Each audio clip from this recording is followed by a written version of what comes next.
الرحيم وبه نستعين وهو خير المعين صلى الله على سيدنا محمد وآله الطاهرين اللهم صل على محمد وآل محمد. آپ کی خدمت میں قرآن الکافی سے کتاب الایمان والکفر کے ذیل میں وارد ہونے والے ابواب اخلاقی کو ذکر کیا جا رہا تھا، اور باب عفت کو ہم نے گزشتہ دروس میں ملاحظہ کیا۔ باب عفت میں ایک حدیث آپ کی خدمت میں پیش کی جاتی ہے کہ امام معصوم فرماتے ہیں، امام باقر علیہ السلام سے ہے یہ روایت، ما من عبادت افضل عند اللہ من عفت بطن و فرج، کہ اللہ کے نزدیک افضل ترین عبادت، کوئی اور عبادت اللہ کے نزدیک اس سے افضل نہیں ہے کہ جو انسان اپنے شکم اور اپنی شرمگاہ کو عفیف رکھ کے اللہ کی بارگاہ میں سرخرو ہوتا ہے۔ ہم نے اس ضمن میں تفصیل کے ساتھ عفت کے معنی کو شہوات اور دیگر موضوعات کے اوپر آیات روایات کی روشنی میں آپ کی خدمت پر بحث پیش کی تھی۔ قوت وہم کو ہم نے پڑھا اور قوت محرکہ کو پڑھا، چونکہ شہوات سے یہی دو قوتیں تعلق رکھتی ہیں کہ ایک فعل انسانی جسم سے اس وقت صادر ہوتا ہے کہ اول انسان اس کے بارے میں باخبر ہوتا ہے، اور اس کے بعد انسانی نفس اس کے نفع یا اس کے نقصان کی تصدیق کرتی ہے، اور نفع ہو تو رغبت اور شوق پیدا ہوتا ہے، اور اگر ضرر یا نقصان ہو تو انسانی نفس میں نفرت کا مادہ پیدا ہوتا ہے، اور یہاں سے یہ بحث قوت محرکہ میں داخل ہو جاتی ہے۔ وہ جو اول تصور بنا تھا یہ قوت وہم اور خیال سے تعلق رکھتا ہے، اور یہ جو رغبت یا نفرت ہے یہ ارادے کو جنم دیتی ہے، اور ارادے کے ذریعے سے پھر انسانی اعضاء، اعصاب اور انسان کے جسم کے اجزاء میں حرکت پیدا ہوتی ہے۔ قوت محرکہ اسی حوالے سے باعثہ اور فاعلہ دو حصوں میں تقسیم ہو جاتی ہے۔ باعثہ پھر شہوات اور غضب ان دو حصوں میں تقسیم ہوتی ہے۔ آج ہم درس میں یہ مطالعہ کریں گے، کیونکہ گزشتہ درس کو مزید نہیں دہرایا جاتا، تفصیلاً یہ تذکرہ آپ کی خدمت میں گزر چکا ہے، شہوات کو کیسے قابو کیا جائے۔ اگرچہ اس دائرے میں جو بحث آپ کی خدمت میں پیش کی جائے گی وہ اول اپنے آپ کو نصیحت ہے، اپنے آپ کو وعظ ہے، اور اس پر عمل پیرا ہونے کی اللہ تعالیٰ کی بارگاہ میں خصوصی دعا ہے اور التجا ہے۔ اور اس میں سے بعض ایسے مورد ہوتے ہیں کہ انسان اپنے طبعی حالات میں خدائی توفیق کی بنیاد پر اسے حاصل کر لیتا ہے، اور یہاں سے ہمیں یہ بھی معلوم ہوگا کہ اللہ تعالیٰ نفوس کی کیسے تربیت کرتا ہے۔ یعنی یہ جو ہمارے ساتھ مختلف طرح کے حوادث پیش آتے ہیں، مصیبتیں پیش آتی ہیں، وہ در حقیقت انسان کی ایک طرف تربیت کا باعث بن جاتی ہیں، اور دوسری طرف انسان کے گناہوں کے ازالے کا باعث بن جاتی ہیں۔ قرآن کریم نے اس لیے بیان فرمایا ہے کہ اِنَّ بَلَوْنَاهُمْ بِالْحَسَنَاتِ وَالسَّيِّئَاتِ لَعَلَّهُمْ يَرْجِعُونَ، کہ ہم نے ان کو مبتلا کیا ہے حسنات میں بھی یعنی نعمتوں میں بھی، اور مبتلا ان کو کیا ہے مختلف طرح کے سیئات یعنی ناگوار اور مصیبتوں والی چیزوں میں بھی، تاکہ یہ لوگ لوٹ آئیں۔ اور اسی طرح قرآن کریم نے اور دیگر آیات میں بھی اسے بیان کیا ہے کہ ہم نے ان پر سخت مصیبتیں نازل کیں۔ کیوں مصیبتیں نازل کیں؟ تاکہ وہ اللہ کی بارگاہ میں گریہ آہذاری اور تضرع کریں، جیسا کہ سورہ انعام آیت نمبر 42 میں ارشاد باری تعالیٰ ہوتا ہے، وَلَقَدْ أَرْسَلْنَا إِلَىٰ أُمَمٍ مِّن قَبْلِكَ، آپ سے پہلے جو گزری ہوئی قومیں ہیں، امتیں ہیں، ہم نے ان کی طرف بھی رسول بھیجے تھے۔ فَأَخَذْنَاهُمْ بِالْبَأْسَاءِ وَالضَّرَّاءِ، اور ہم نے انہیں سخت مصیبتوں اور مشکلات، بأسا کہتے ہیں کہ جو انسان کو بہت زیادہ سختی اور مشکل میں ڈال دے، اور اسی طریقے سے انسان کے سامنے ایک اور کلمہ قرآن کریم میں آتا ہے وہ ہے ذرہ. ذرہ یعنی جو بہت زیادہ ضرر کا شکار انسان کو کرے. اس صورت میں انسان کا نفس اور انسان کا جسم کئی قسم کے اذیت، تلخی، مصیبت، ناگواریوں میں مبتلا ہو جاتا ہے. اس کی حکمت کیا ہے؟ لعلہم یتضرعون، تاکہ وہ اللہ کے سامنے گریہ آہوزاری کریں، اللہ سے رابطہ جوڑیں، اللہ سے تعلق جوڑیں. بالفاظ دیگر انسان کی شہوات کو مٹا کے یہ مصیبتیں رکھ دیتی ہیں. یہ مصیبتیں انسان کی لذتوں کو تلخیوں میں بدل کے رکھ دیتی ہیں. جیسے نہج البلاغہ میں امیر المومنین علیہ السلام فرماتے ہیں کہ موت کو کثرت سے یاد کرو، یہ تمہاری لذتوں کو بے لذتی میں تبدیل کر دیں گی. موت کو ہر موقع کے اوپر انسان کو یاد کرنا چاہیے. لہٰذا یہاں پہ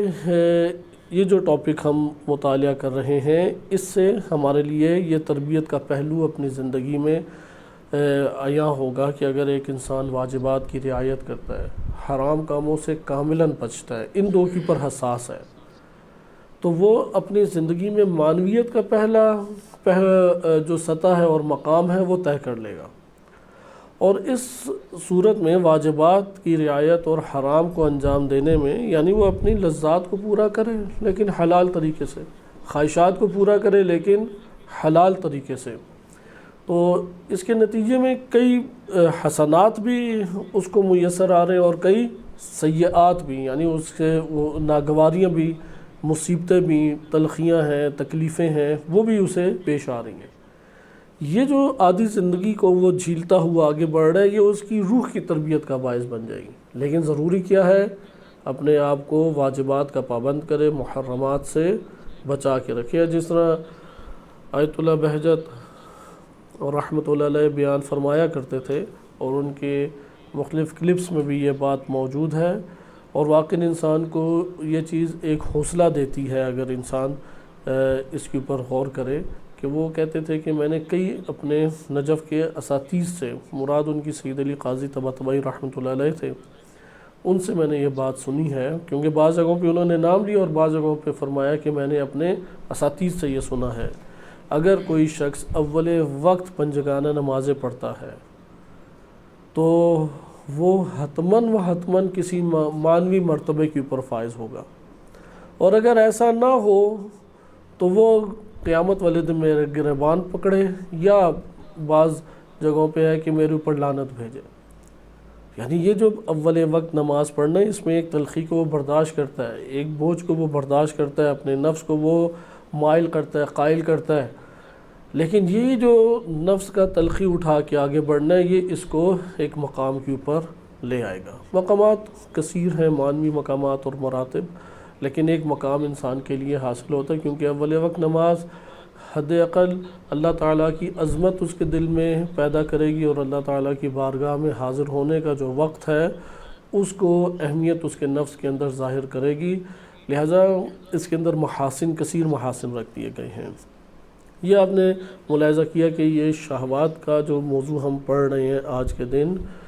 کہ کس طرح شہوات کو قابو کیا جائے، اگرچہ اس کے اوپر عمل کے مراتب ہیں، اور ایک وعظ اور نصیحت اور ایک الہی ہدایت کے عنوان سے یہ آپ کی خدمت میں ذکر کیا جا رہا ہے، جس میں پہلے اپنے نفس کو یہ نصیحت اور وعظ ہے. شہوات کا معنی اس کا شدید میلان، محبت سے اس کا ایک تعلق،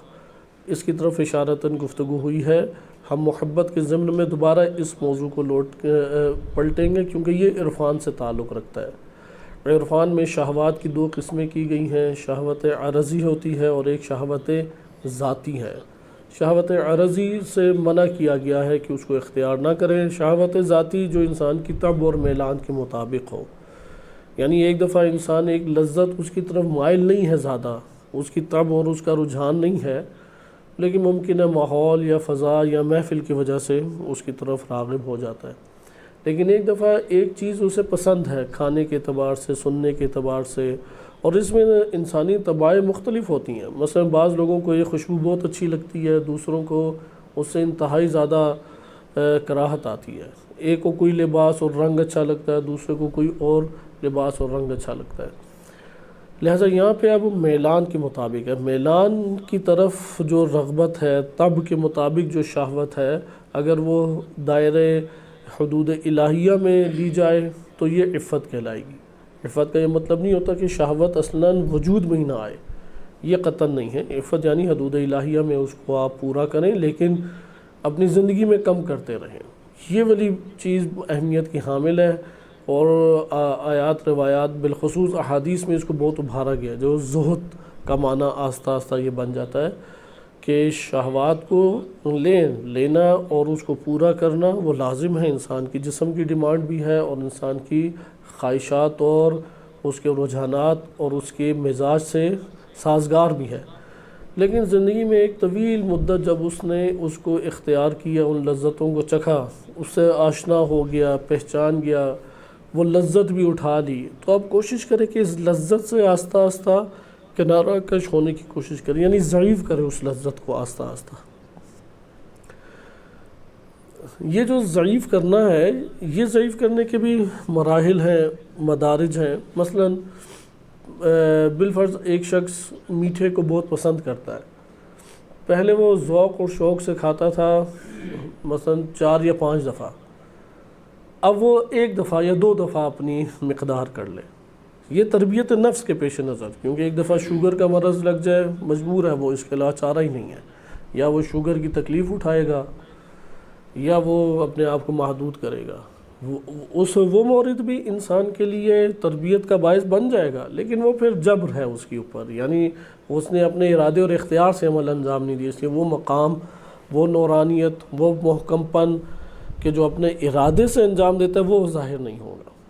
لیکن ہر لذت کے اوپر اسی طرح اور دیگر لذات ہیں، مثلا نیند ہے۔ اب انسان جوانی میں بھرپور لذت کے ساتھ انسان سوتا ہے، اسے اٹھانا جو ہے وہ مشکل ہو جاتا ہے، مثلا بچے کو پھر اٹھا لیا جاتا ہے، لیکن ایک جوان کو اٹھانے کے لیے سختی اٹھانے پڑ جاتی ہے، کیونکہ وہ اس کی اوج کی لذت کو حاصل کر رہا ہے۔ لیکن ایک مدت انسان نے لی، اب اپنے نفس کو وہ قائل کرے، اپنے نفس کو مائل کرے کم سونے کی طرف، پریشانی اس کی اٹھائے، دعا کرے۔ پھر اس کے مختلف فرمے ہیں، جسمانی اعتبار سے ہیں، میڈیکلی طور پر ہیں، بہرحال اپنا ایک وہ خود برنامہ ریزی اور شیڈیول بنائے کہ یہ لذات اس کے اندر کم ہوں۔ لذات کو قابو کرنے کے لیے اس کی شدت کو توڑنا لازم ہے، یہ پہلا نسخہ ہمارے پاس ہے۔ یعنی یہ جو شہوات ہیں، شہوات کی جب بچہ پلتا بڑھتا ہے وہ اول اپنی ضرورت کے مطابق پہلے کھا پی رہا ہوتا ہے، پھر اسے اس میں لذت کا احساس ہونے لگ جاتا ہے۔ یہ بادشاہ ہے 7 سال تک، 7 سال کے بعد اس کی ضرورت بھی پوری کریں، لذات بھی پوری کریں، لیکن اس کی تربیت کے ایام بھی ہیں، اسے نصیحت کریں، واعظ کریں، قائل کریں، مختلف کام اسے ذمہ داریاں دے کے دیکھیں، یہاں تک کہ 15 سال کی عمر آتی ہے یا بلوغت کی عمر ہے۔ بلوغت کی عمر وہ انسان کے نفس میں اللہ نے جو خصوصیات رکھی ہیں وہ ساری کی ساری اپنی اوج کے مطابق کھل جاتی ہیں، عقل بھی عطا ہو گئی، جسم میں قوت بھی عطا ہو گئی، وہ لذات جو اس سے پہلے میسر نہیں تھی جیسے جنسی لذت ہے وہ بھی اللہ تعالیٰ نے عطا کر دی، اس سے پہلے اس کا کوئی اسے احساس نہیں تھا، اور انتہائی قوت کے ساتھ عطا ہوئی کہ وہ اس کے احساسات کو جان ہی نہیں صحیح طرح سے پا رہا، وہ اس کی حوالے سے معلومات بہت قلیل رکھتا ہے، لیکن اندر احساس بھی اس کے وجود میں برپا ہے۔ دیگر پھر جو لذات تھی ان کو مثلا پہلے کھاتا تھا تو کھانے کی وہ اوج اور لذت نہیں تھی جو اب 15 سال اور 15 سال سے یہ 20، 22 یا 25 سال کی عمر تک بالخصوص رہتی ہے،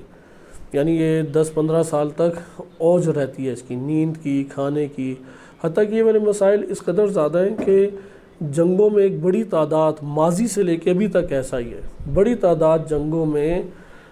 اس وجہ سے ماری گئی ہے کہ وہ سوتے رہ گئے۔ نہج البلاغہ میں امام علی علیہ السلام کا فرمان بھی ہے کہ ایک جھپکی لینے سے زیادہ یا ایک اونگ لینے سے زیادہ تم مت سو، یعنی ایک جھٹکا لگ گیا اب اپنے آپ کو بیدار رکھو، وہ اللہ دشمن تمہارے اوپر قابو پا لے گا۔ سرحدوں کی حفاظت عموماً اسی طریقے سے ہوتی ہے۔ لہذا آپ نے ملاحظہ کیا کہ یہ جب شدت شہوات کی آ جائے، یعنی ہر وہ چیز جس میں انسان کی لذت کے عنوان سے رجحان پایا جاتا ہے وہ شہوت کہلاتی ہے۔ شہوت صرف ایک جنسی لذت کو نہیں کہتے، شہوات اس ہر لذت کو کہتے ہیں کہ جو انسان کے وجود میں ایک لذت کا احساس پیدا کرے۔ حتیٰ کہ عرفان میں لذت شہوت محبت بھی ایک عنوان وارد ہوا ہے، کہ جیسے عرض کیا کہ اسے محبت کے ضمن میں ہم عرفانی پہلو سے دوبارہ پڑھیں گے، لیکن اب اسے قابو پانے کے اعتبار سے ہم دیکھ رہے ہیں۔ تو اس میں پہلی چیز کیا ہے کہ اس کی شدت کو توڑیں۔ اب شدت کو کیسے توڑیں؟ اسے شدت کو توڑنے کا ایک طریقہ ہے تو یہی ہے کہ اسے پورا کیا جائے، یعنی جو خوراک بھوک لگی ہے تو کھایا جائے۔ اب کھائیں گے تو یقیناً اب وہ پیٹ بھر جائے تو وہ شدت نہیں رہے گی، پیاس لگی ہے تو پیا جائے پانی، وہ شدت نہیں رہے گی، باہر پھرنے کا دل چاہ رہا ہے گھوم پھر آئیں، اس طرح کی وہ شدت اب باقی نہیں رہے گی، نفس اس میں نرم ہو جائے گا، نارمل کنڈیشن آ جائے گی۔ لیکن اس نے یہاں پہ دیکھا کہ وہ اس شدت کو کیسے توڑ رہا ہے، وہ اپنی لذت کو پورا کر کے، شہوت کو پورا کر کے اس شدت کو توڑ رہا ہے۔ یہ تو قابو کرنا نہ ہوا، کیونکہ ہر دفعہ تو یہ حالات میسر نہیں ہیں انسان کو، خصوصاً وہ انسان جو ان شہوات کو پورا کر کے اس شدت کو توڑنے کا عادی ہو جائے، تو وہ آزمائش کے وقت تو قدم اس کے لغزش اور تزلزل قدموں میں اس کے پیدا ہو جاتا ہے۔ یہاں پہ امیر المومنین علیہ السلام اور دیگر روایات سے ہم استفادہ کر سکتے ہیں، اور وہ یہ ہے کہ ہم کوشش کریں کہ مثلا کھانا کھاتے ہیں تو تھوڑی بھوک رکھ کے کھائیں، سخت ترین کام یہی ہوتا ہے۔ نیند ہے، ایک ساتھ نیند بھرپور طریقے سے پوری نہ کریں، 7-8 گھنٹے نہ سوئیں، وقفے سے سونے کی کوشش کریں، 2 گھنٹے 3 گھنٹے اٹھ جائے، پھر تھوڑا سا سویا، پھر اٹھ، یعنی اپنے آپ کو تکلیف میں وہ ڈالے۔ پیاس کے حوالے سے بھی یہی ہے کہ مقدار جو بدن کو ضروری ہے وہ ضرور اسے پورا کرے، لیکن کوشش کرے کہ اس میں ایک مقدار لذت کی باقی رکھے، یعنی اپنے ارادے سے بعض لذت کی مقدار کا حصہ چھوڑ دیں۔ مثلا 5% حصہ چھوڑ دیا، 10% حصہ اس نے چھوڑ دیا۔ مثلا ابتدا میں انسان کھانا کھاتا ہے تو کوشش کرتا ہے کہ ڈگار لے کے بھی ایک خوشبو اس کے وجود میں برپا ہو، اتنے وہ مقدار لینے کا طلبگار اندر سے ہوتا ہے۔ یا بعض کھانوں کے یہ شادیوں وغیرہ میں فنکشنز میں دیکھا ہوگا، طرح طرح کے کھانے ہوتے ہیں اور کھلتے چونکہ ایک تفصیلی اور فاصلے کے وقت کے ساتھ ہیں تو بھوک بھی خوب جاگی ہوتی ہے تو چھینا جھپٹی شروع ہو جاتی ہے۔ ایسے موقعوں پہ اپنے نفس کو قابو کرے گا تو یہ ایک وجہ بن جائے گی۔ بہرحال پہلا ہمارے پاس نسخہ یہ آیا کہ شدت کو توڑا جائے، حلال طریقے سے توڑیں، ایک حد تک حل ہے لیکن یہ محکم حل نہیں ہے، یہ گرفتار انسان ہو سکتا ہے۔ کوئی اعتماد اور اعتبار اپنے نفس کا اس مورد میں ہمیں نہیں کرنا چاہیے، یہ پھسلن کا شکار ہو جائے گا جب اس کو اپنی شدت شہوت توڑنے میں نئی کوئی چیز میسر آ رہی، تو وہاں پہ وہ انتہائی تکلیف اور زحمت کا شکار اپنے اندر ہوگا۔ اچھا، دوسرا اس میں شدت کو توڑنے کا طریقہ کار ہے کہ اس کی مقدار آہستہ آہستہ خود کم کرنا شروع ہو جائے۔ اوج جوانی میں یہ کام کرے تو بہت عظمتوں کا حامل انسان بن جائے گا، بعد کی عمر میں کرے تو تب بھی عمر اس کی ابھی خرچ نہیں ہوئی، اپنے ارادے کی اساس پر، یعنی ہر وہ کام جو ارادے کی اساس پر ہو، چاہے بڑھاپے میں ہو جوانی میں ہو، وہ اثر رکھتا ہے۔ لیکن نشو نما کی اصل عمر ہوتی ہے جوانی کی عمر، لہٰذا اس وقت یہ اپنی نشو نما کے درجے کے اوپر اعلیٰ درجے پر فائز ہو سکتا ہے۔ یہ احادیث کا مجموعہ ہمارے پاس زیادہ ہے، اس لیے صرف اشارتاً عرض کیا، اور آپ یہ حدیثیں زیادہ سن بھی چکے ہوں گے کہ بھوک رکھ کے کھایا کرو، پیٹ کو پورے طریقے سے نہ بھرا جائے۔ اگر پیٹ بھر کے انسان زیادہ کھا لے تو اس کی مثال ایسی ہے جیسے کسی پودے کو زیادہ پانی دے دے تو زیادہ پانی دینے سے ایک پودے کی جڑیں گل جاتی ہیں، اسی طرح روح بھی اس میں گل رہ جاتی ہے، ضعف آ جاتا ہے۔ جتنا کھائے گا اتنا روح ضعیف ہوگی، جتنا زیادہ سوئے گا اتنا روح ضعیف ہوگی، جتنا نظروں کا تعلق مادی چیزوں سے پیدا کرے گا روح کیا ہو جائے گی، ضعیف ہوتی جائے گی، سننے کا مادہ چیزوں سے زیادہ پیدا کرے گا، ضعیف ہوتی چلی جائے گی، خصوصاً وہ چیزیں جو تخیل کو قوی کرتی ہیں، وہ چیزیں جو غور و فکر کا باعث بنتی ہیں، انہیں سنے گا روح قوی ہوتی چلی جائے گی۔ یہ ہمارے پاس ایک مجموعہ آیا، دوسرا پہلو لے لیں کیونکہ اس کی طرف اشارہ ہمارے لیے کافی تھا کہ روایات میں وارد ہوا ہے کہ انسان عقل کا جتنا استعمال کرے گا شہوت اس کی بیٹھتی جاتی ہے، دونوں ایک ساتھ کام نہیں کر سکتے، ایک وقت میں دونوں کام نہیں کر سکتے۔ یہ ضرور ہو سکتا ہے کہ بعض اوقات عقل کو انسان بڑا وسیع طور پہ استعمال کرتا ہے، لیکن اپنی شہوت کی مقدار کو بھی اس نے حلال طریقے سے ہمیشہ پورا کیا ہے،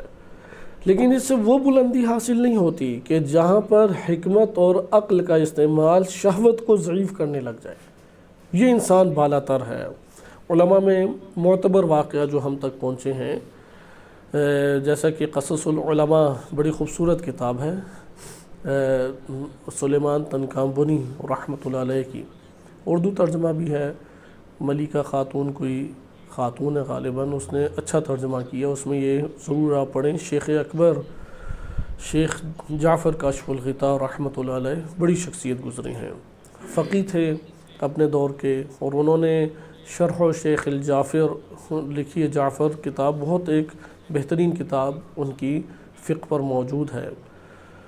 اور کہا جاتا ہے کہ فقہ کے اوپر ابھی تک پردے پڑے ہوئے تھے، انہوں نے آ کے ان پردوں کو چاک کیا ہے۔ اس کے بعد ان کے پورے خاندان کا نام ان کی کتاب کشف الغطاء سے، کہ کتاب کا نام ہی کاشف الغطاء پڑ گیا، اور آج بھی ان کی نسل سے جو علماء موجود ہیں، جیسے 1960 کی دہائی میں محمد حسین کاشف الغطاء بڑی شخصیت ابھرے، اور عالم اسلام میں وحدت اسلامی اور استعمار کے خلاف اتحاد مسلمین کے درمیان برپا کرنے کے لیے عالمی سطح پہ کوششیں کی، پاکستان بھی آئے، اور ان کی کتاب بھی معروف ہے اصل و اصول الشیعہ، اردو ترجمہ بھی اس کا ہوا، اور بڑے نسخے اردو میں اس کے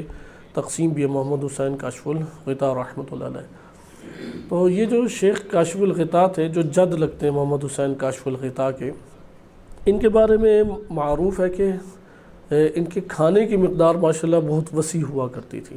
فقی بھی تھے، مرج تقلید بھی تھے، اور دوسری طرف سے اس عنوان سے بھی ماشاءاللہ ان کی جو مقدار تھی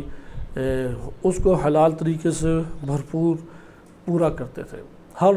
رات جو ہے وہ اپنی زوجہ سے قربت اختیار کیا کرتے تھے، ایک عام فرد کے لیے ہر رات یہ ناممکن امور سے ہوتا ہے، کیونکہ یہ ساری چیزیں غذاؤں کے اوپر انسان کے موقوف ہوتی ہیں، حتیٰ کہ ان کے بارے میں وارد ہوا ہے کہ دوران سفر بھی کنیز اپنے ساتھ رکھا کرتے تھے، اور بہت سارے اس طرح کے ہیں، یعنی نکاح متع ہنگامی صورت میں اس کو انجام دیا کرتے تھے، لیکن ان شہوات کے عنوان سے اپنے آپ کو مقید دین کے رکھتے تھے۔ اور ایسے واقعات بھی نقل ہیں ان کے کہ ایران میں ہی سفر کے دوران تھے،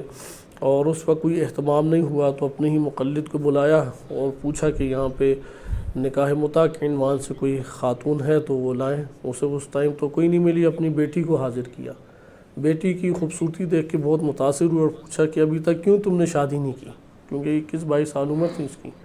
تو کہا کہ جہاں پہ میرے والد چاہتے ہیں میں وہاں نہیں کرنا چاہتی، اور جہاں میں چاہتی ہوں وہاں پہ میرے والد راضی نہیں ہوتے۔ تو کہا تم کہاں چاہتی ہو؟ تو کہا کہ محلے میں ایک لڑکا رہتا ہے، مومن ہے، اور میں اس سے شادی کرنا چاہتی ہوں۔ تو انہوں نے باپ کو بلایا اور پوچھا کہ کیوں تم بے جا ضد اپنی کرتے ہو، اور پھر اس لڑکے کو بلایا اور اس کے ساتھ نکاح کیا، اور بدون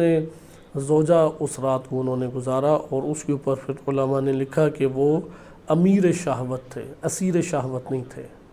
یعنی شہوات کے اسیر نہیں تھے کہ جہاں پہ شہوت نظر آئے اپنی شہوت پوری کر لی، بلکہ امیر تھے، جہاں کنٹرول کرنا ہے بھرپور طریقے سے کنٹرول کرتے تھے، وہ جس قدر مرضی بڑی مقدار میں ان کے وجود میں ابھر آئے اس کو بھرپور طریقے سے قابو کر کے، جسے کہتے ہیں نا کہ اس کا سر زمین کے اوپر لگا کے پاؤں رکھ دینا، اس طرح سے شہوات کے اوپر وہ پاؤں رکھ دیا کرتے تھے۔ اسی طرح سے ان کے واقعہ کے قیافہ شناس اس دور میں ہوا کرتے تھے، یہ تقریباً 200 سال پہلے شخصیت گزری ہے، سید بحر العلوم کے ہم اثر تھے، لیکن سید بحر العلوم رحمۃ اللہ علیہ ہم اثر علماء ایک دوسرے کو قبول نہیں کرتے، اور اس قدر زیادہ ایک دوسرے کو عدم قبولیت کی مقدار ہوتی ہے کہ ایک عالم کو جو عوام سنتی ہے وہ عوام کی تعریف کریں گے، لیکن اپنے ہم اثر عالم کی تعریف نہیں کریں گے، وہ کہیں گے اسے پتہ ہی نہیں ہے، یہ تو جاہل ہے۔ عوام کو عالم مان لیں گے، یہ ہم اثری ہوتی ہے، ہم اثری ایک دوسرے کو قبول نہیں کرنے دیتی۔ اور ہر دور میں یہ مسئلہ آ رہا ہے، یہ صرف دینی فیلڈ میں نہیں ہے، جہاں اہل علم ہے، فزکس ہے، کیمسٹری ہے، جہاں اہل علم ہے ہم اثر قبول نہیں ہوگا۔ اسی لیے دنیا میں بہت کم ایسی جگہیں ہیں جہاں پہ ایک دوست دوسرے دوست کلاس فیلو ایک دوسرے کی دینی مدد کرتے ہوئے اسے آگے لے کے چلیں، ایسا کم ہوتا ہے۔ اب سید بحر العلوم ان کے ہم اثر ہیں، لیکن سید بحر العلوم وہ شہوات کو قابو کرنے والی شخصیات ہیں، وہ عرفاء میں سے ہیں، تو یہ ان کے جوتوں کو سیدھا کیا کرتے تھے۔ مثلا باہر جاتے نکلتے اور فوراً ان کے جوتے سیدھے کیا کرتے تھے، اگرچہ وہ بہت تواضع دکھاتے سید بحر العلوم بھی، لیکن یہ کہتے تھے کہ میں ان کی اس سطح کے اوپر نہیں ہوں۔ نماز شب کبھی نہیں شیخ جعفر کی قضا ہوتی تھی، بہت باقاعدگی سے پڑھتے اور دیر تک گریہ گزاری و مناجات کیا کرتے تھے، اور ان علماء میں سے ہیں کہ جو اپنے تمام کے تمام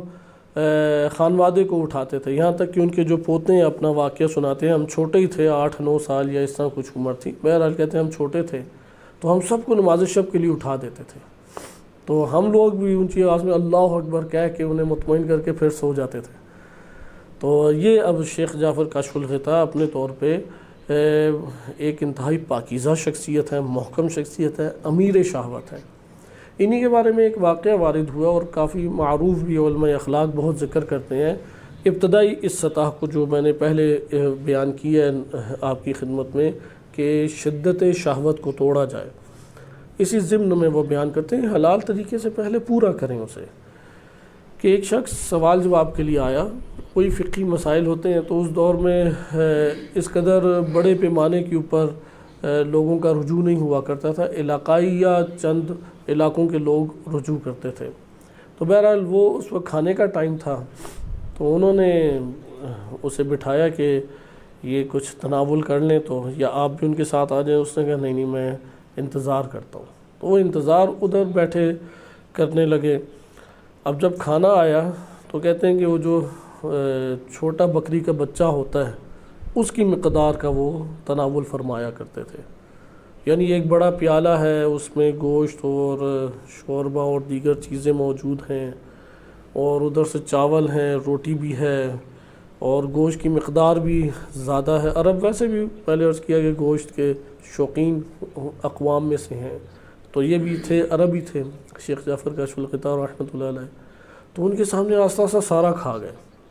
اسے اصلاً توقع نہیں تھی کہ 4-5 بندے تو حد اقل ہوں تو کھائیں گے، لیکن دیکھا ایک ہی بندہ یہ تو 4-5 یا 10 بندوں کا کھا گیا، تو اس نے کہا کہ ان سے نہیں سوال کرنا، یہ ان کی عدالت ہی ساقط ہے، کیونکہ عوام پہلا حکم یہ لگاتی ہیں جب دیکھتی ہے کہ مولانا صاحب ماشاءاللہ کھانے میں بہت ہی زیادہ شوقین بھی ہیں اور مزاج بھی ان کے ماشاءاللہ بڑے توانا قسم کے مزاج ہیں۔ تو وہ سلام کر کے بس جانے لگا تو کہا کہ 1 منٹ ادھر آؤ، میرے پاس بیٹھو۔ کہا کہ اچھا، بیٹھ گیا۔ فرمایا کہ جی کیا آپ کہنا چاہتے؟ کہتے سوال پوچھنے آئے تھے۔ کہا جی۔ تو کہا کہ پوچھو سوال۔ اب اس نے جب سوال پوچھے تو اس کی انہوں نے کئی صورتیں نکال کے جواب دیے کہ اگر یہ ہے تو اس کا حکم یہ ہے، اگر اس میں یہ ہے تو اس کا حکم یہ ہے۔ وہ اس کی کھلی آنکھیں دنگ قسم کی رہ گئیں کہ حیران ہو گیا کہ اس کے تصورات میں بھی نہیں تھا کہ اتنی صورتیں اور اتنا خوبصورت اس میں جواب اسے میسر آ سکتا ہے۔ اور پھر اسے کہا کہ میں مثل گو می خورم اور مثل ملک می فہمم، کہ میں گائے کی طرح کھاتا ہوں تو فرشتے کی طرح سوچتا بھی ہوں، اور تمہیں اللہ نے دونوں ہی نعمتوں سے محروم رکھا ہوا ہے، اس لیے اب تم جا سکتے ہو۔ اس لیے اللہ نے جو نعمتیں دی ہیں دونوں ہی کمال کی نعمتیں دی ہیں، اس لیے مثل گو می خورم اور مثل ملک می فہمم۔ تو پھر وہ خود بیان بھی کیا کرتے تھے، کیونکہ ہوٹلوں میں بھی بیٹھ کے کھا لیا کرتے تھے، تو وہ کہا کرتے تھے اس وقت غالباً سید علی کوئی عظیم شخصیت تھی، معروف شخصیت تھی، اور کہا کرتے تھے کہ میں ان کے مرتبے کے اوپر نہیں ہوں، اور مل کے ہم کھاتے ہیں، میں انہیں فقہی ضابطوں کے مطابق ہی چلتا ہوں اور میرا مرتبہ اسی مقدار کا ہے۔ لیکن آج بھی ان کا نام اپنے علم اور اپنے تقوی کی وجہ سے موجود ہے، زندہ ہے۔ لہذا یہ واقعات آپ کی خدمت میں اس لیے عرض کی ہے کہ سید جعفر کاشف الغطاء رحمۃ اللہ علیہ معروف شخصیت علماء میں اس عنوان سے گزری ہیں، حرام کبھی صادر نہیں ہوا، بہت غریب پرور تھے، اور مسجد میں نماز کے بعد نماز پڑھایا کرتے تھے، خود اپنی جھولی پھیلا کے وارد ہوا ہے کہ پیسے اکٹھے کرتے تھے، اور جب تک سارے فقراء میں وہ تقسیم نہیں کر دیتے تھے گھر نہیں جایا کرتے تھے۔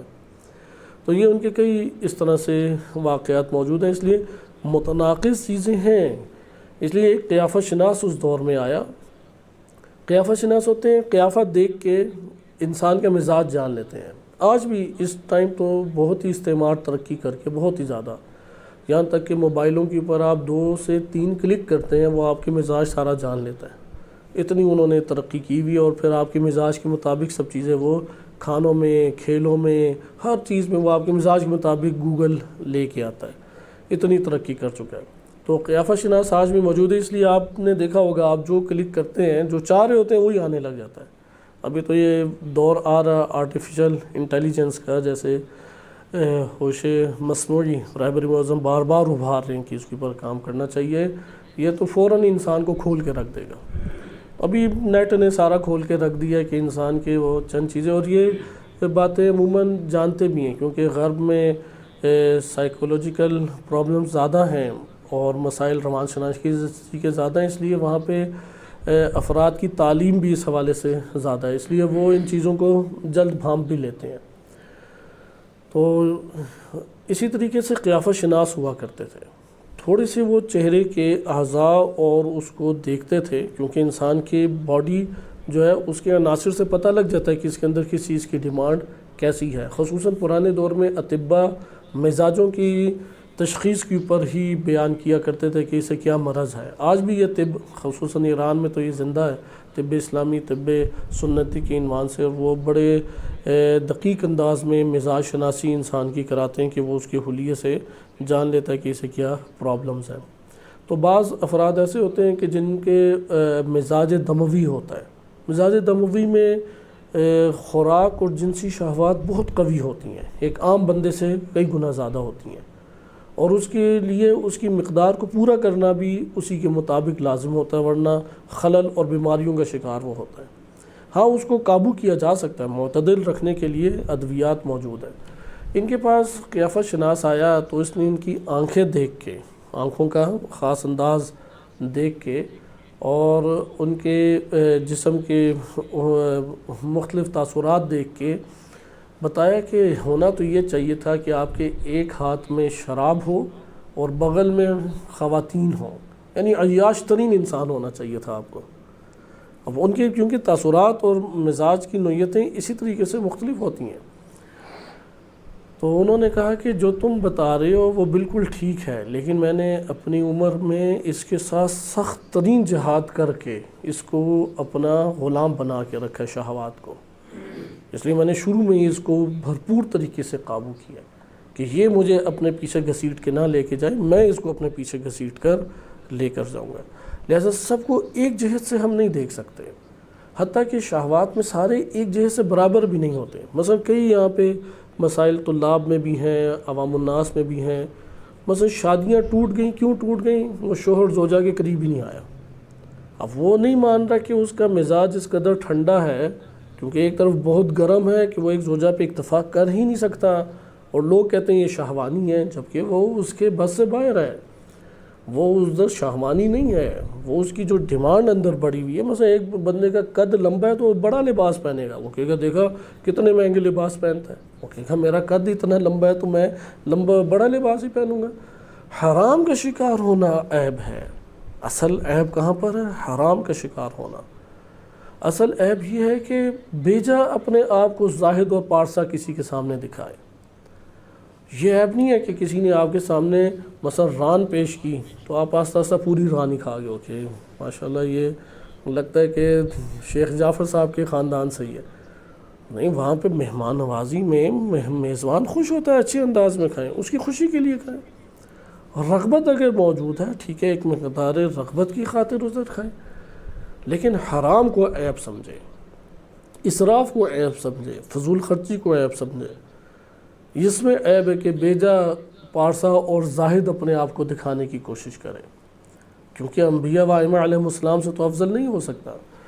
تو یہ ہمارے مسائل پاس موجود ہیں۔ یہ والے مزاج انسانوں میں یہ کوئی مذہب کی قید سے باہر ہے، انسان خلق ہوتا ہے تو مزاج اس کے مختلف طرح کے اندر جنم لیتے ہیں، جسے معتدل کرنے کے لیے کوشش کرنی پڑتی ہے، اس کی طرف دھیان کم ہوتا ہے۔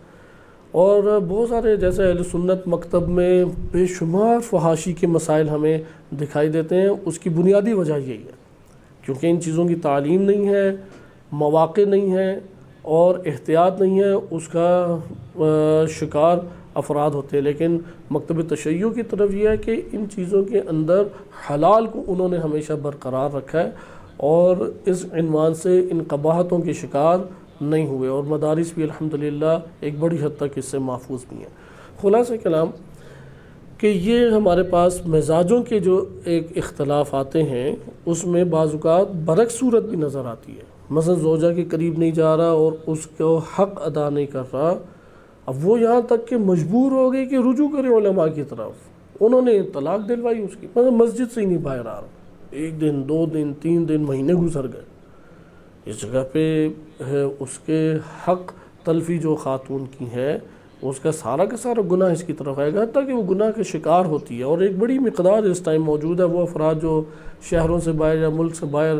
مصروف ہیں، ان کے خانوادوں کے مسائل آج کے دور میں بڑھتے چلے جا رہے ہیں، خصوصاً یہ جو سوشل میڈیا میں علماء سے سوال جواب کرنا ہے، اس میں چونکہ فرد آشکار نہیں ہوتا تو وہ کھل کے سوال کرتے ہیں، تو اس سے بھی ایک اس کا اندازہ ہوتا ہے کہ وہ محلے کے افراد ہیں، ڈرائیور ہیں، رشتہ دار ہیں، ان سے غیر مناسب ناجائز تعلقات خاتون استوار کر بیٹھتی ہے، تو اس میں شکار خود ایک یہ شوہر بھی ہے اس کا کہ جو اس چیزوں کا فہم نہیں رکھتا۔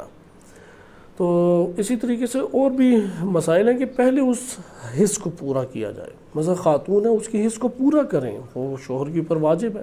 اس کے اوپر ایک کیفیت طاری ہونا اور اس کا بدن کا ڈھیلا پڑنا یہ اس کے حقوق میں سے شمار ہوتا ہے۔ تو یہ ہمارے پاس ایک مورد تھا کہ ان چیزوں کی رعایت شہوات کے قابو پانے کے لیے ضروری ہے۔ دوسری چیز جو حکمت بیان کی جا رہی تھی، حکمت کے تقاضوں میں ایک دفعہ شہوات دونوں ایک ساتھ تو کام نہیں کرتی، کھاتے ہوئے سوچیں یہ نہیں ہو سکتا، یعنی انسان شہوات کا شکار ہو اور عقل بھی کام کرے یہ نہیں ہوتا،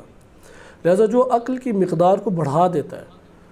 4 نہ 4 اس کی شہوات کا دائرہ نیچے آ جاتا ہے۔ یہ ہمارے پاس احادیث موجود ہے، حتیٰ کہ یہ اکثر سائنٹسٹ ہیں ان کے گھر آباد نہیں ہو پاتے، اس کی وجہ بھی یہی ہے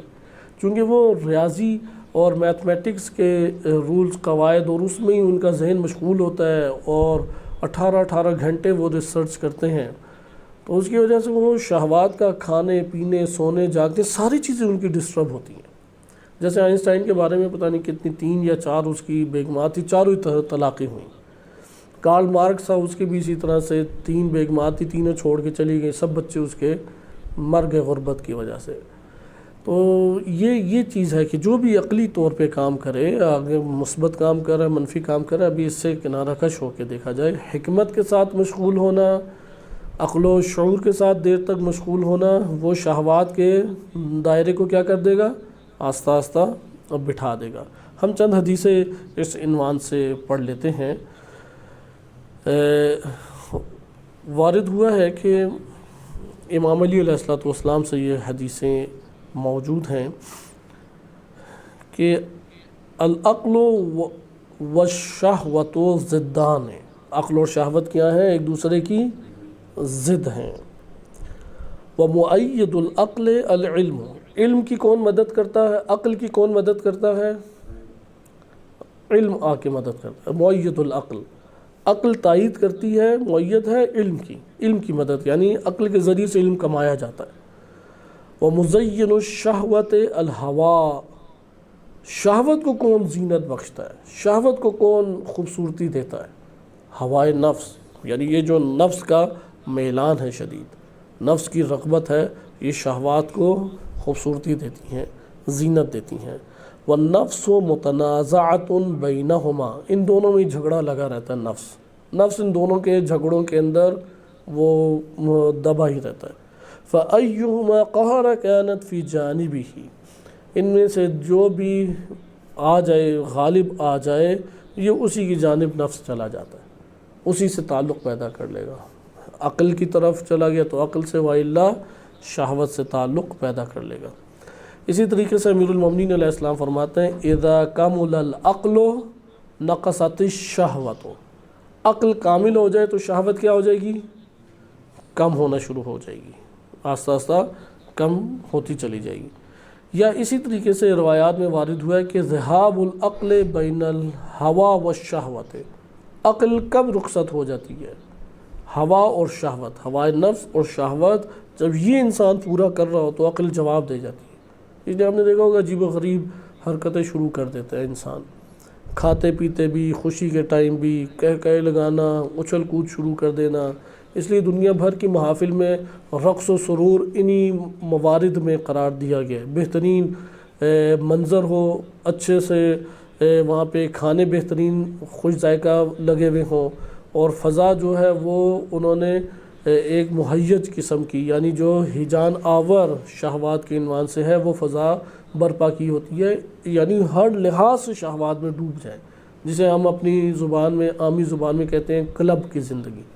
کلب کی زندگی اسی کو کہتے ہیں کہ وہ ہر لحاظ سے اسے ڈبو دے شہوات میں۔ تو اس صورت میں عقل جو ہے وہ کیا ہے؟ وہ رخصت ہو جاتی ہے۔ لا عقل ما شہوت، شہوت کے ہمراہ کوئی عقل نہیں ہے۔ لا تجتمع الشہوۃ والحکمت، حکمت اور شہوت جمع نہیں ہو سکتی۔ اس لیے جو حکمت کی چیزوں میں زیادہ لگا رہتا ہے وہ کیا ہوتا ہے کہ اس کے وجود کے اندر شہوت ضعیف ہوتی چلی جاتی ہے۔ یہ ایک ہمارے پاس معنی آ گیا۔ دوسرا ہمارے پاس ایک معنی ہے کہ جو شہوت کو توڑ کے رکھ دیتی ہے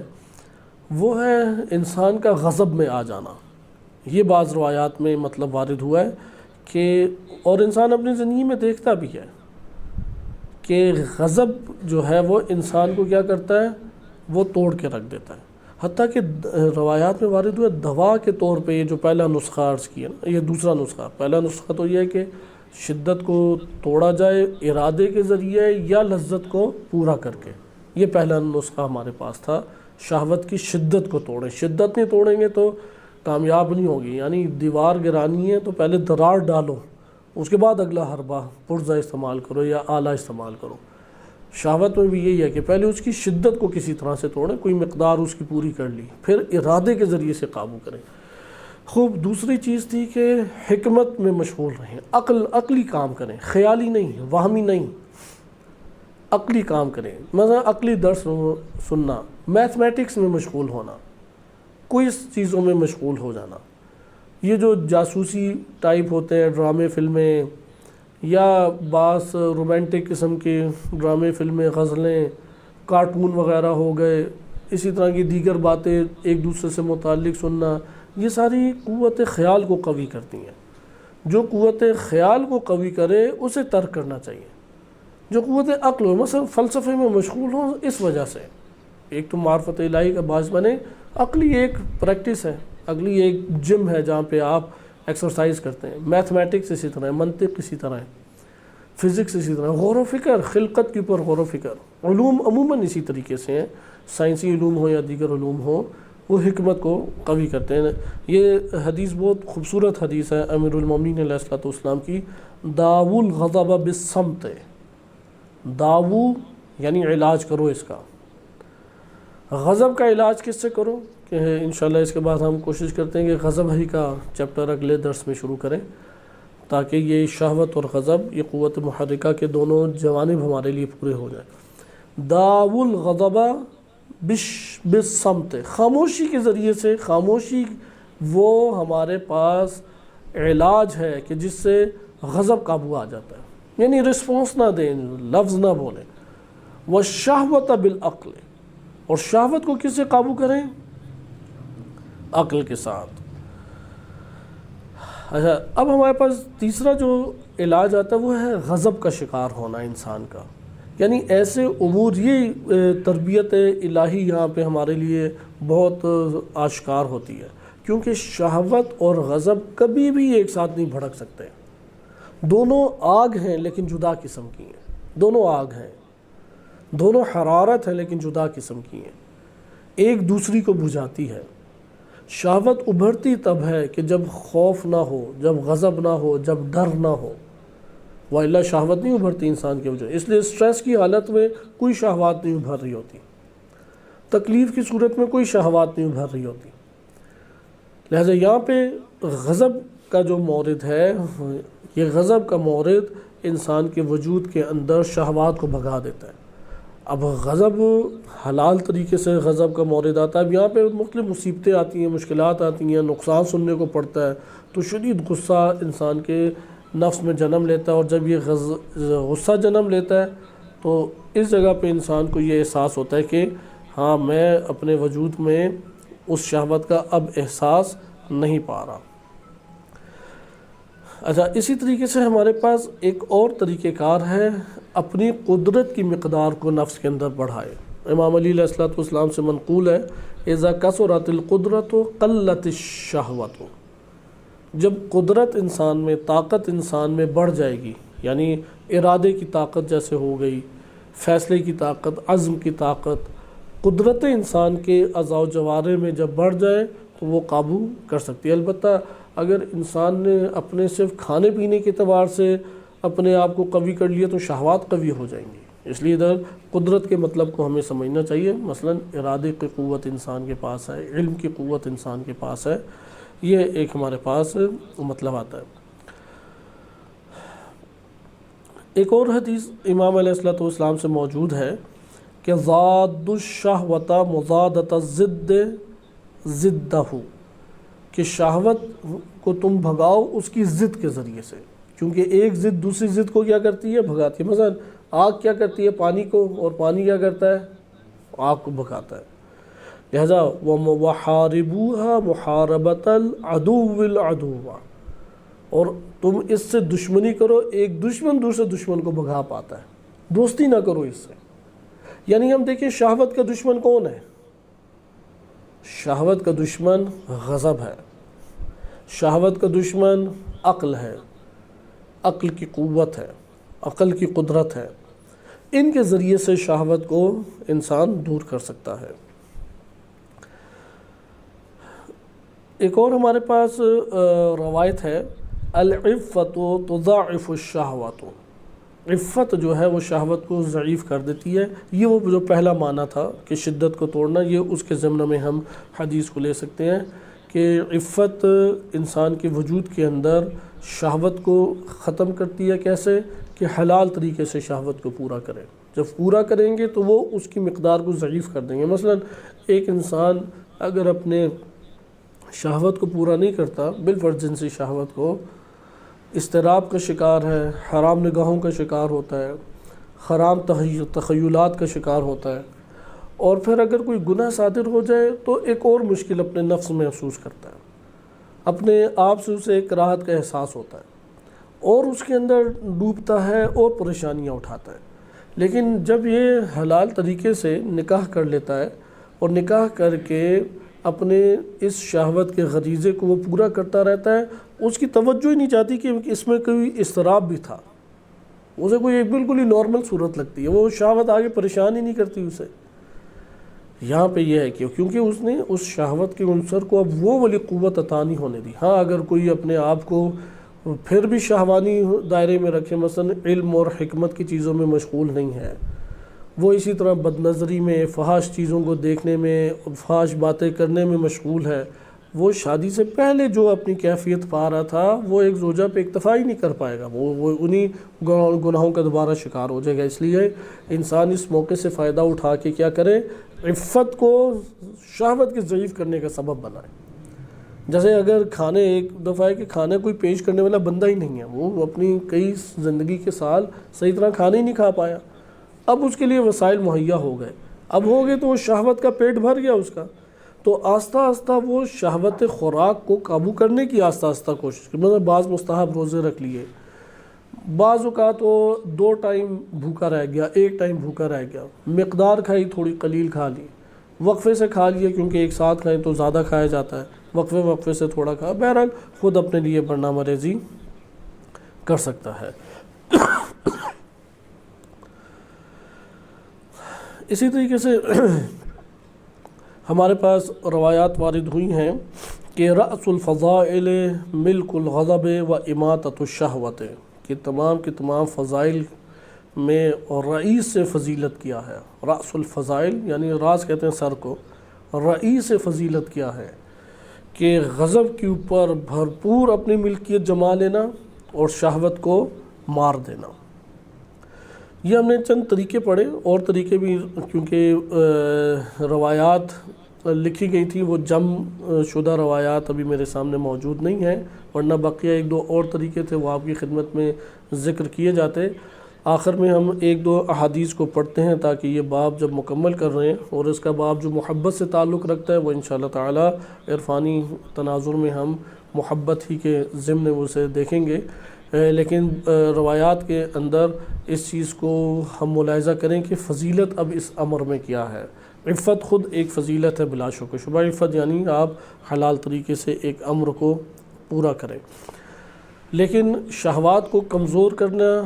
اس سے چھٹکارا پانا، اس کو فضیلت قرار دی گئی۔ جیسے ادھر آپ نے لفظ دیکھا ہے اماطۃ الشہوت، موت اسے دینے کی کوشش کریں، یعنی اس کو پررنگ ہونے سے بچا لیں، مزین ہونے سے بچا لیں، یعنی ہوائے نفس پر قابو پائیں، چونکہ ہم پہلے حدیث میں پڑھ چکے ہیں کہ مزین الشہوہ وہ کون ہے؟ الہوا۔ ہوائے نفس کیا ہے؟ وہ شہوت کو آ کے خوبصورتی عطا کرتا ہے، یہاں پہ اس کی خوبصورتی کو چھینے، ویسے ضرورت کے تحت کھانے کی طرف رغبت اختیار کریں، آہستہ آہستہ اپنی پسندیدہ چیزوں میں کمی کی کوشش کریں۔ ایک حدیث الکافی میں وارد ہوئی ہے کہ وَمَنِ اشْتَاقَ إِلَى الْجَنَّةِ، کہ جنت کی طرف جو اشتیاق رکھتا ہے، جو جنت چاہتا ہے، صَلَا عَنِ الشَّهْوَاتِ، وہ شہوات سے کیا کرتا ہے؟ کامل اپنا تعلق چھوڑ دیتا ہے، یعنی اس کو اپنا تعلق اور اپنا اس سے ربط جو ہے وہ منقطع کر دیتا ہے، جدا ہو جاتا ہے اس سے شہوات سے، جو چاہتا ہے کہ جنت کے ساتھ وہ رغبت اختیار کرے۔ یہ ہمارے پاس حدیث جو ہے وہ متعدد موارد میں وارد ہوئی ہے۔ اسی طرح سے روایات جو ہیں وارد ہوئی ہے کہ ایک دو حدیثیں ہم اگر پڑھ لیں اس میں، ہاں، رأس التقوی جو ہے وہ ترک الشہوہ، تقوی انسان کو نہیں حاصل ہوتا جب تک وہ شہوت کو آہستہ آہستہ ختم نہ کرے۔ اسی طریقے سے شہوت کی اطاعت تفسد الدین، دین کو کیا کرتی ہے؟ فساد کا شکار کر دیتی ہے یا ہلاکت کا شکار کر دیتی ہے۔ اسی طریقے سے ہے کہ حلاوت شہوت جو ہے وہ آہستہ آہستہ انسان کو ذلت اور خواری کی طرف لے آتی ہے، خصوصاً اگر بدترین عبد کون ہے؟ عبد الشہوت اسیر لا ينفک اسرہ، جو شہوات کا اسیر ہے، ہو نہیں سکتا کہ کبھی آزاد ہو جائے مگر یہ کہ وہ شہوت اپنے اندر توڑے گا۔ یہ اختتام میں ہمارے پاس ایک مجموعہ کے طور پہ احادیث آ رہی ہیں جو ہمیں بیان کر رہی ہیں کہ شہوات سے کس طرح سے کنارہ کشی اختیار کی جائے۔ اسی طرح جو شہوات کے ہمراہ ہمیشہ رہتا ہے مریض النفس ہے، یہ نفس کا مریض انسان ہے، معلول العقل، عقل اس کی وہ معذور ہو چکی ہے، معذور ہے یہ،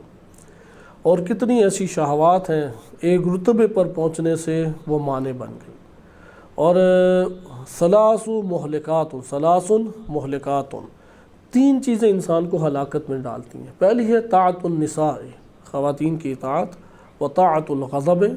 غضب کی اطاعت، وطاعت الشہوت، شہوت کی اطاعت۔ یہ ہمارے پاس چند وہ احادیث تھیں کہ جو آپ نے مطالعہ کی کہ شہوت کے عنوان سے موجود ہیں، اور شہوت بذات خود ایک کمال ہے بلا شک و شبہ، اور اس کمال میں ایسا نہیں ہے کہ ہم ہمیشہ کے لیے ایک بے لذتی کو اختیار کر لیں، قطعاً نہیں ہے۔ تربیت نفس مقصود ہے، ہوائے نفس کی آگ کو بجھانا مقصود ہے، اس میں عبد بننا شہوت کا اس سے منع کیا گیا ہے۔ وَإِلَّا بعض احادیث اختتام کے اوپر ملاحظہ کریں کہ جس میں اہل بیت علیہ السلام، معتبر بعض احادیث ہیں، وارد ہوا ہے کہ اہل بیت علیہ السلام مختلف خوراکوں میں خوراک جب تناول فرماتے تھے تو وہ اپنی پسند کو مد نظر رکھتے تھے، اور ادھر کلمہ شہوت آیا ہے، یعنی ایسا نہیں ہے کہ کوئی انسان خوراک کھاتا ہے تو وہ کبھی زندگی میں شہوت کے ساتھ خوراک ہی نہ کھائے، کیونکہ شہوت یعنی لذت، ایک قسم کا آپ اسے قریب المعنی کہہ سکتے ہیں۔ شہوت کی جو تفصیل بیان کی گئی ہے وہ لذت کے عین مترادف ہے، البتہ ظاہری لذت، نفس کی لذت۔ تو ایک حدیث وارد ہوئی ہے کہ بیان کرتے ہیں کہ سلیمان بن جعفر الجعفری کہ میں امام رضا علیہ السلام کی خدمت میں حاضر ہوا، وبین یدیہ تمر برنی، تمر برنی موجود تھی، اگر مل جائے تو ہمیں بھی تناول کرنی چاہیے اس حدیث کے خصوصاً بعد۔ تمر برنی وہو مجد فی اکلہ، کھانے میں وہ بہت بہترین ہے، جید، بڑی بہترین کھانے میں ہوتی ہے، ذائقے میں۔ یاکلہ بشہوۃ، بڑی شہوت کے ساتھ یعنی لذت کے ساتھ کھا رہے تھے، امام علیہ السلام بڑی لذت سے کھا رہے تھے۔ فقال علی یا سلیمان ادنو، اے سلیمان آؤ، کل فکل، تم بھی کھاؤ۔ تو وہ بھی اب تھوڑا سا حیران ہوا، جیسے آج کے دور میں مولانا صاحب کو رپورٹ سمجھا جاتا ہے کہ یہ سلاد کے علاوہ کچھ کھاتے نہیں ہوں گے اور سائیکل کے علاوہ کہیں چلتے نہیں ہوں گے، تو اس دور میں بھی لوگ ائمہ کے بارے میں کچھ ایسا ہی تصور کیا کرتے تھے۔ تو فرمایا فدنوت منہ، میں آیا قریب ہوا، فاکلت معہ، ان کے ساتھ کھایا، اور میں نے کہا ان سے جعلت فداک انی اراک تأکل ھذا التمر بشہوۃ، آپ تو بڑی لذتوں کے ساتھ یہ کھا رہے ہیں، یعنی تعجب ہوا کہ اتنی لذت کا احساس، اور اتنی، کیونکہ اچھی کھجور اس دور میں شمار ہوتی ہے، ممکن ہے مہنگی کھجور شمار ہوتی ہو، اور پھر اگر کوئی رغبت کے ساتھ کھا رہا ہو تو وہاں پہ یہی ذہن میں تصور آتا ہے کہ ایک طرف مقام امامت ہے اور ایک طرف دنیا کی ایک لذت ہے اور اس لذت سے استفادہ ہے۔ تو اس نے بھی یہ کہا کہ انی اراک، میں دیکھ رہا ہوں، تأکل ھذا التمر، آپ اس کھجور کو کھا رہے ہیں، بشہوۃ، شہوت کے ہمراہ، رغبت کے ساتھ۔ قال نعم انی لأحبہ، مجھے یہ بہت پسند ہے، یعنی مجھے اچھی لگتی ہے۔ یہ شوقین ہوتے ہیں نا بعض،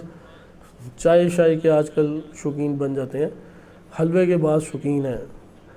تو کہا کہ انی لأحبہ، مجھے یہ محبوب ہے، پسند ہے۔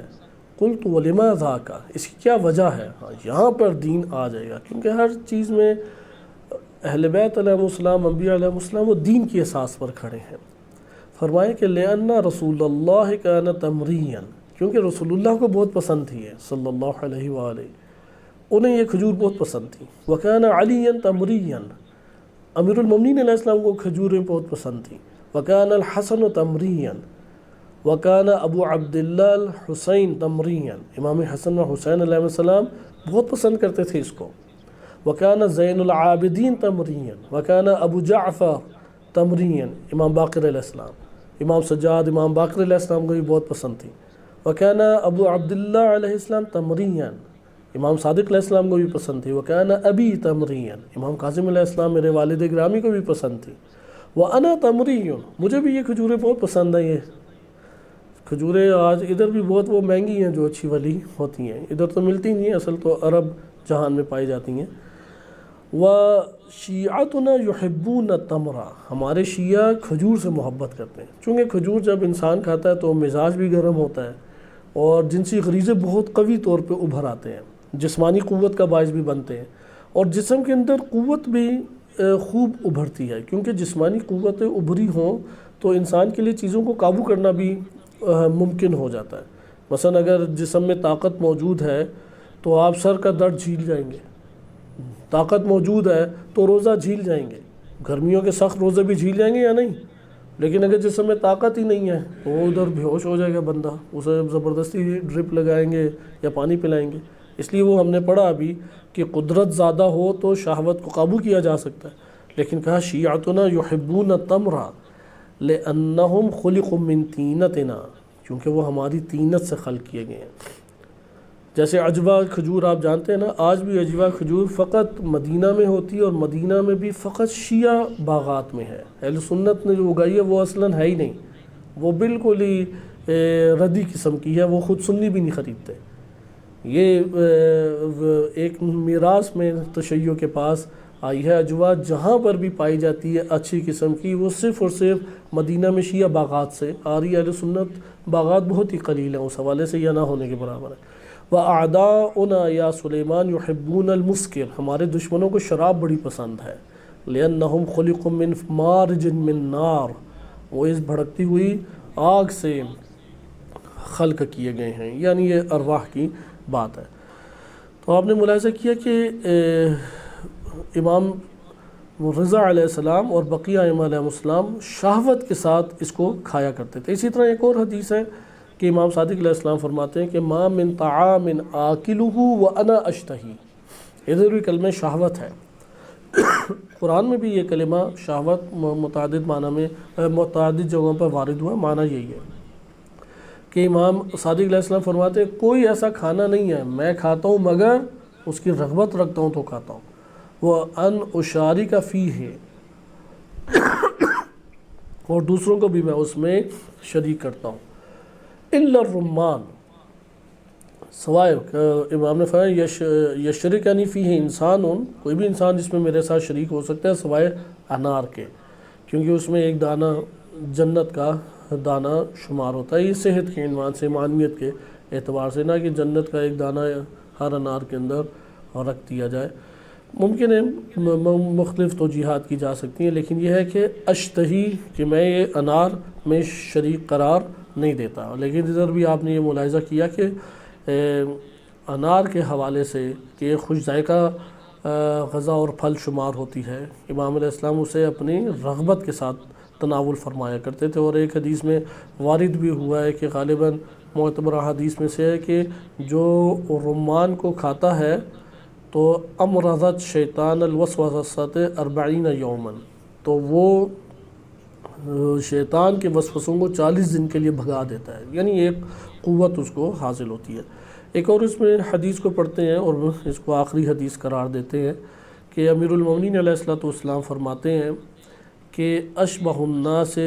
طعمۃ برسول اللہ، امام صادق علیہ السلام فرماتے ہیں کہ امام علی علیہ السلام سب سے زیادہ لوگوں میں مشابہ تھے طعمۃ، یعنی طعام کے اعتبار سے، کھانے پینے اور رغبت کے اعتبار سے، اور سیرت میں بھی رسول اللہ کے مشابہ تھے۔ کان یأکل الخبز والخل والزیت، روٹی کھاتے تھے، سرکہ تھوڑا سا اور تیل تھوڑا سا گھی لیتے تھے۔ یہ آج بھی عربوں میں غذا شمار ہوتی ہے اور خوش ذائقہ شمار ہوتی ہے۔ اس وقت خالص گندم کی روٹی ہوا کرتی تھی، خبز، البتہ امام علی علیہ السلام کے بارے میں جو کی روٹی بھی معروف ہے، ہر دو روٹیاں کھاتے تھے۔ اور جس طرح سے مختلف چنوں کی کوئی ایسا آپ نے مکسچر بنا لی، اس پہ تھوڑا سا تیل ڈال دیا یا روٹی پہ تیل ڈال دیا اور ہلکا سا سرکہ لگا کے کھا لیا، یہ ایک غذا ہوا کرتی تھی۔ وَيُطْعِمُ النَّاسَ الْخُبْزَ وَاللَّحْمَ، لیکن لوگوں کو کیا کھلاتے تھے؟ روٹی اور گوشت کھلاتے تھے۔ اچھا، اب اس کا یہ مطلب نہیں ہے کہ یہ ہستیاں گوشت کھاتی نہیں تھیں۔ نبی صلی اللہ علیہ وسلم کے بارے میں شیعہ سنی کتب میں روایت وارد ہوئی ہے کہ انہیں دستی کا گوشت بڑا پسند تھا، یعنی جو بکرا ہوتا ہے اس کے آگے کے جو دو ٹانگیں ہوتی ہیں اسے دستی کہتے ہیں۔ آگے کی جو ٹانگ ہے ران ٹائپ، پچھلی رانوں کو نہیں کھاتے تھے کیونکہ وہاں سے فضلہ گزرتا ہے اس کا، تو آگے کی ران کو تناول کرتے تھے۔ آگے کی ران چونکہ گردن اور کمر کا جو حصہ ہے وہ دنیا بھر میں نرم ترین گوشت شمار ہوتا ہے، اور پوری دنیا میں جو سب سے لذیذ غذائیں گوشت سے بنتی ہیں وہ اسی سے بنتی ہیں۔ اور سید الطعام بھی روایات میں گوشت کو کہا گیا ہے کہ آپ جب کھلائیں تو اس کو کھلائیں، اور مہمان جب بنے تو تناول بھی کریں۔ اس لیے نبی صلی اللہ علیہ وسلم کے سامنے خیبر کے موقع پہ جب ایک یہودیہ نے آ کے پیش کی ران، تو وہاں پہ انہوں نے اس کو تناول کیا، اور اسی میں زہر تھا کہ ان سے پہلے ایک صحابی کھا گیا، بے ادبی بھی کہتے ہیں، تو وہ کھائی اور اس کے نتیجے میں اس کی وفات بھی وہاں پر ہوئی۔ نبی اکرم صلی اللہ علیہ وسلم انہوں نے اس کو ہلکا سا ابھی چکھا ہی تھا کہ وہ بول پڑی یا انہیں خبر دی گئی۔ خلاصہ کرام، کئی مواقع ایسے ہیں کہ جس میں دستی کا گوشت کھانے کی ہمارے پاس احادیث موجود ہیں، یا اس طرح سے روایات موجود ہیں۔ یہ فضیلت امیر المومنین علیہ السلام میں آپ نے سنی ہوں گی کہ ایک پرندے کو بڑے اچھے طور پہ بھون کے لایا گیا، تو نبی صلی اللہ علیہ وسلم کی خدمت میں رکھا گیا اور بتایا کہ اب میرے ساتھ مثلا یہ صفات والی ہستی کھائے گی، تو صرف امیر المومنین تھے، اب سارے بیٹھے ہوئے ہیں، لیکن وہ پرندہ جو تناول فرمایا وہ صرف ان 2 ہستیوں نے تناول فرمایا۔ لہذا گوشت کا استعمال کیا کرتے تھے، فرماتے تھے، سبزی بھی کھایا کرتے تھے، لیکن کثرت موجود نہیں تھی۔ اس لیے شہوات میں ہم جو موضوع پڑھ رہے ہیں اس سے مراد شہوات میں قطعاً یہ نہیں ہے کہ گوشت کو اصلاً کھائے نہ انسان، لذیذ چیز کی طرف کسی طور پر نہ اسے رغبت اختیار کرے۔ ہاں اس کا یہ جو وجہ بنے وہ وجہ دین ہو، وہ وجہ کیا ہو، ہوائے نفس کی بجائے ضرورت بدن ہو۔ وہ وجہ یہ ہو کہ مثلا مزاج ہے، یعنی اس کی مقدار کو ایک خاص حد تک لے لیا جائے، جیسے امام رضا علیہ السلام نے فرمایا کہ یہ چونکہ ائمہ علیہ السلام کو پسند ہے، اس وجہ سے میں اس سے ایک محبت رکھتا ہوں، یا یہ جو گوشت کا یہ حصہ اس لیے محبت رکھتا ہوں کہ اہل بیت علیہ السلام کو پسند تھا، کدو مثلا پسند تھا نبی صلی اللہ علیہ وسلم کو، اس لیے میں اسے تناول کرتا ہوں۔ تو اپنی رغبتوں کو محبوب کی رغبتوں میں ڈھال کر اختیار کرنا، بجائے اس کے کہ اپنے فقط اور فقط نفس کی رغبت کی اساس پر، اگرچہ بھی یہ بھی حرام نہیں ہے، لیکن یہ بالا مقام ہے کہ محبوب کو دیکھ کے اپنی لذتوں کے مجموعے کو حاصل کیا جائے۔ صلی اللہ علیہ سیدنا محمد وآلہ طاہرین۔